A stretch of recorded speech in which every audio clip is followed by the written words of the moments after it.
स्वागत है आप सभी बंधुओं का। ईश्वर की कृपा से जगत में व्याप्त सभी जीव जंतुओं, वनस्पतियों एवं प्राणियों का कल्याण हो। आप सभी लोग अच्छे होंगे प्रकृति की दया से।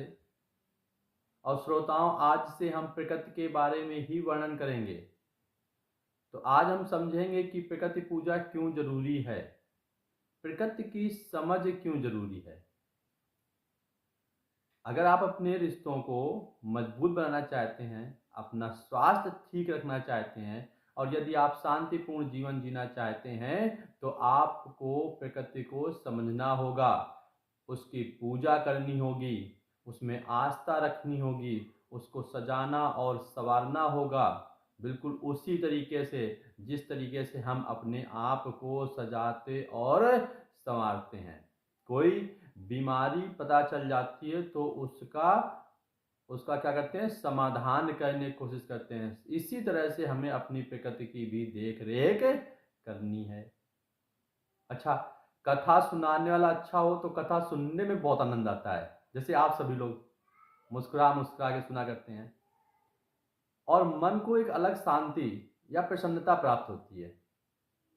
लेकिन यदि आप केवल सुनते हैं तो ये प्रसन्नता क्षणिक मात्र होती है। अभी मुस्कुराए, हंसे, शांति का अनुभव किया।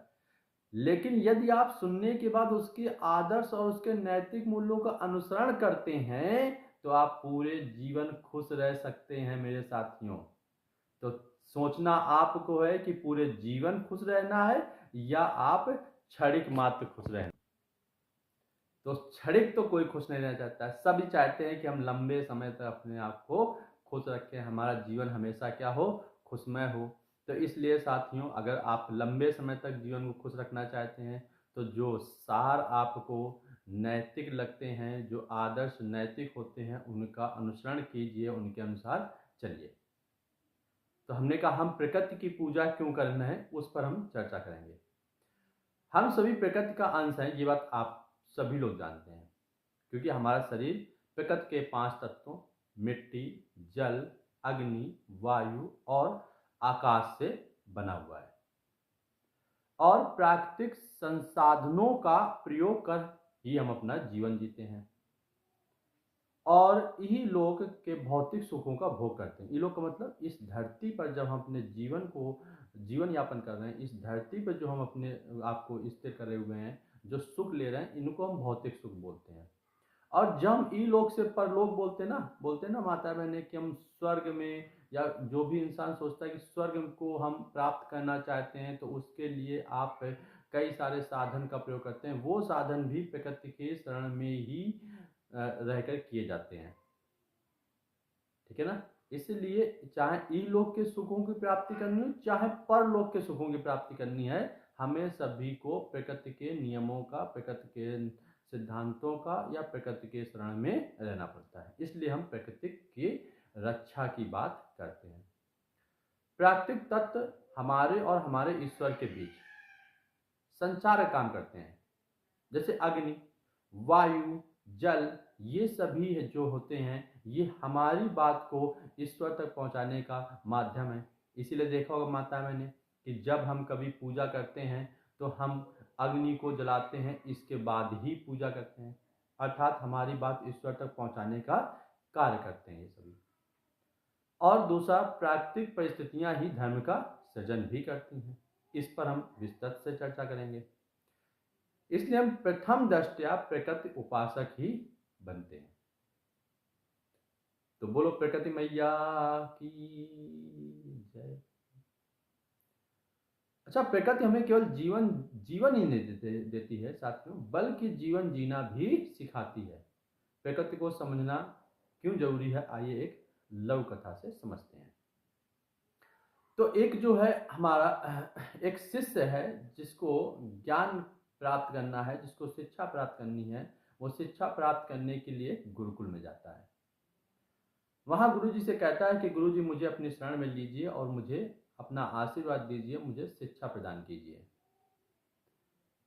गुरुजी उसके चंचल स्वभाव और उसकी लगन को देख करके प्रसन्न होते हैं और बोलते हैं कि ठीक है बेटा, तो हमारे शरण में रह के, हमारे पास रह करके शिक्षा प्राप्त कर सकते हो। उसको अनुमति दे दी।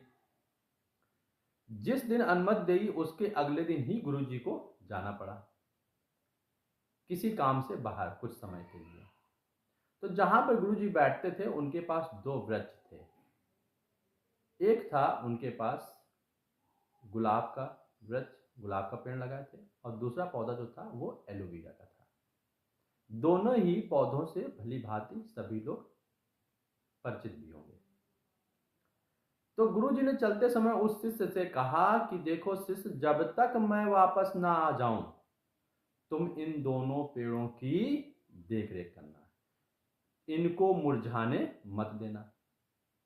तो शिष्य ने प्रणाम किया, बोला गुरुजी आप निश्चिंत होकर के जाइए, मैं इन दोनों पेड़ों की अपनी ईमानदारी से, अपनी सच्ची सेवा से इनको जीवित रखूंगा, उनको और बढ़ाऊंगा। गुरुजी प्रसन्न हुए, प्रसन्न मुस्कुराते चेहरे के साथ चल पड़ते हैं। गुरुजी के जाने के बाद शिष्य का काम था केवल उन पेड़ों की देख रेख करना, उनको किसी भी तरीके से उनको सुरक्षित रखना, उनको जीवित रखना। तो उसके लिए वो दोनों ही पेड़ों में पानी डालना शुरू करता है, क्योंकि पौधों को पानी चाहिए, ये बात उसको पता थी कि पौधों को पानी दोगे तो पौधे हरे भरे रहेंगे और उनमें वृद्धि होती रहेगी। अच्छा, वो दोनों ही पौधों को पानी दे रहा था बराबर, पानी सूखने ही नहीं दे रहा था। इसके चलते देखो, एक पेड़ जो गुलाब का था वो खिलता जा रहा था, उसमें निखार आने लगा था और उसमें कलियां फूटने लगी थी। लेकिन वहीं जो एलोवेरा का पेड़ था उसके पत्ते पीले पड़ने लगे थे कुछ दिन बाद। शिष्य को लगा कि पानी की मात्रा शायद इसमें कम होती जा रही, उसने और श्रद्धा और आस्था भाव के साथ उसमें और ज्यादा पानी डालना शुरू किया। उसको लगा कि पानी कम होने की वजह से पत्ते पीले होते जा रहे हैं। अब वह चिंतित भी हो रहा है और अपना भाव, अपना जो सेवा का जो भाव है वो ज्यादा अर्पित कर रहा है उस पेड़ के प्रति, उस पौधे के प्रति, कि वो उसको जीवित रख सकता है। लेकिन वो उतना ही ज्यादा क्या होता जा रहा है, पीला होता जा रहा है, मुरझाता जा रहा है, और कहीं ना कहीं वो मरने की कगार पे पहुंच गया। जब गुरुजी आए तो गुरुजी ने देखा कि एक पौधा जो गुलाब का था वो बड़ा हरा भरा हो गया था, दूसरा जो पौधा था वो मरणासन हो चुका था, सड़ चुका था। गुरुजी ने पूछा कि बेटा ये कैसे? तो बोला, गुरुवर, मैंने अपनी पूरी आस्था भाव के साथ दोनों को बराबर सेवा की है, लेकिन पता नहीं क्यों ये खिल रहा था और ये पीला पड़ते हुए मुरझाता गया और अंततः सड़ गया। तब गुरुजी ने समझाया, देखिएगा, सुनिएगा, यही पूरा सार सुनने में है। तब गुरुजी ने समझाया कि देखो बेटा, दोनों की प्रकृति अलग थी, प्रकृति दोनों की अलग थी। उसको पानी की आवश्यकता ज्यादा पड़ती थी, इसको पानी की आवश्यकता कम थी। तुमने क्या किया, अपनी सेवा के चलते तुमने इसको पानी ज्यादा देते रहे, जिसके कारण ये क्या हो गया, सड़ गया, जिसके चलते सड़ गया। इसलिए दोनों की प्रकृति को समझना बहुत जरूरी था। अच्छा, ये बात क्यों बताई जा रही है? क्योंकि यही भाव हमारे समाज में भी, हमारे घरों में भी लागू होता है। जैसे हमारी माताएं बहनें, हमारे पुरुष भाई, एक उदाहरण के तौर पर समझाते हैं, जब एक पत्नी जब शादी करके एक कोई लड़की पत्नी बनकर किसी घर में आती है तो वह पूरी सेवा भाव के साथ अपने घर वालों को खुश करने की कोशिश करती है। लेकिन बहुत बहुत ही उसमें ऐसे बहुत सारे लोग हो जाते हैं जो उसकी सेवा भाव से उतना खुश नहीं होते हैं जितना उन्हें होना चाहिए। ये बात दोनों तरफ ही कड़वाहट का काम करती है।